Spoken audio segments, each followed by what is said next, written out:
We will host a national economic dialogue on March 3rd and 4th.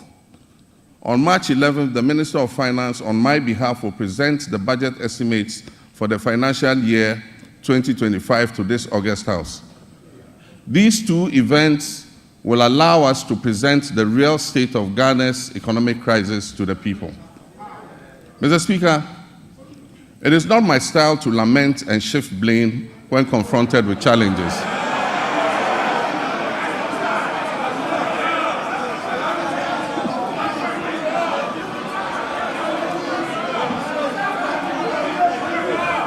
Mr. Speaker, it's not my style to lament and shift blame when confronted with challenges.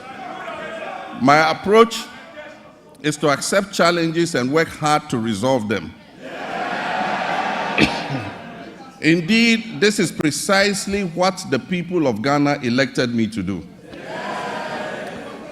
I have therefore not come here to lament on the state of our country,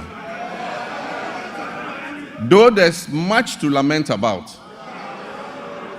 I understand why I was elected with such high voter confidence, and that is to solve Ghana's problems. With your permission, Mr. Speaker, and within the constraints of time, I'll take the liberty to elaborate on how we intend to address the numerous challenges facing us as a nation. Yesterday, February 26, 2025, marks exactly 10 years since I stood in this chamber, at this very spot, to declare my determination to fix Dumsor, a legacy problem of power shortages. And Mr. Speaker, I fixed it. Yes, I promised to fix it, and I did. And I wish to place firmly on record that from January 2016 until I handed over the administration of this country on January 7, 2017, there was no power rationing or load management in Ghana. Mr. Speaker, today, inspired by the Almighty God and propelled by the massive mandate given to me by the good people of Ghana, I am moved to make a similar purposeful and bold declaration that I, John Dramani Mahama, I will fix the economic crisis confronting our country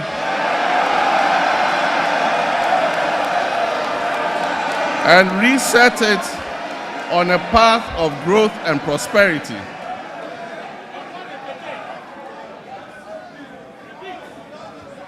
That I will fix the economic crisis confronting our country and reset it on a path of growth and prosperity. My government, working with you and every Ghanaian, will solve the challenges because we have developed the plan with our people's support. When I decided to run for president again, I did so because of what I knew about the state of our country.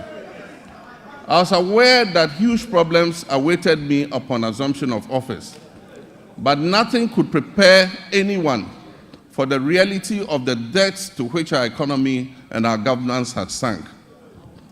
Our elders say that a frog's true length can be ascertained only after it has died. Apotrowa ni ehu ne tenten. And how right they were.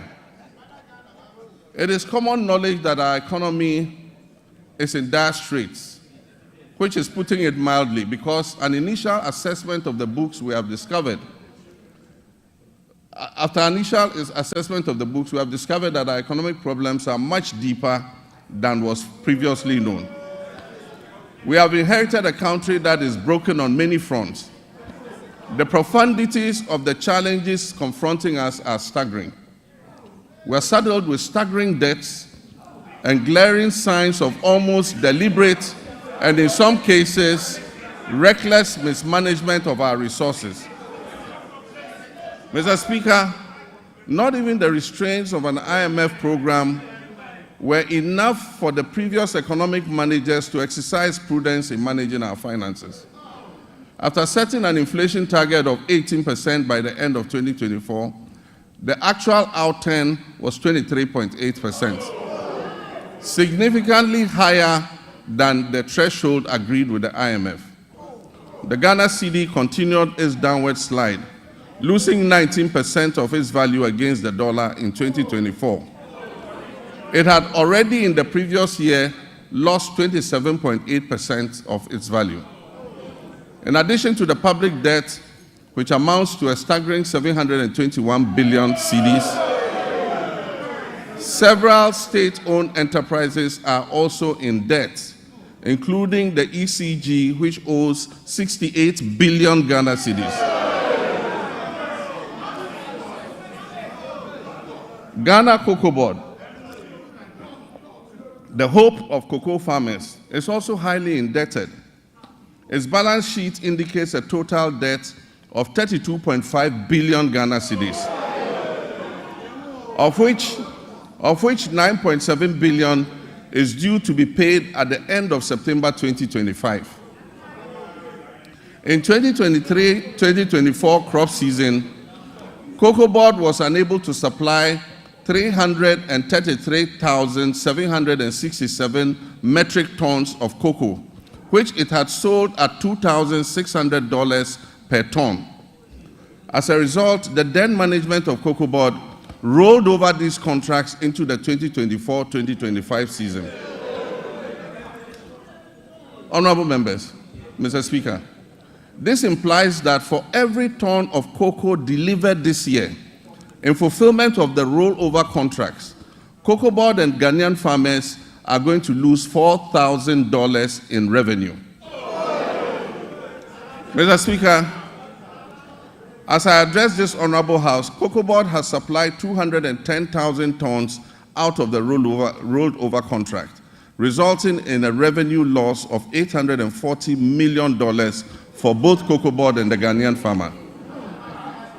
Mr. Speaker, Cocoa Board and the Ghanaian farmer will lose another $495 million by the time the board finishes supplying the remaining rolled over contracts. Additionally, cocoa road commitments alone total 21.7 billion cedis, of which only 4.4 billion is included in the total debt of 32.5 billion. This debt has arisen mainly because of the decision in 2019 and 2020 to award road contracts worth over $1 billion because of the election. Mr. Speaker, the energy sector faces significant financial challenges, primarily due to collection and system losses, non-compliance with the cash waterfall mechanism, and legacy debts. The financing shortfall has risen considerably to approximately $2.2 billion, or 34 billion Ghana cedis for 2025. And urgent measures will be needed to reduce it to sustainable levels and ultimately eliminate it. The financial sector continues to struggle despite the reportedly spending of $29.9 billion on the financial sector cleanup exercise up to date. Scant reserves were also left for debt servicing, despite implementing what may be considered the most severe and distressing economic policy in the annals of the Fourth Republic,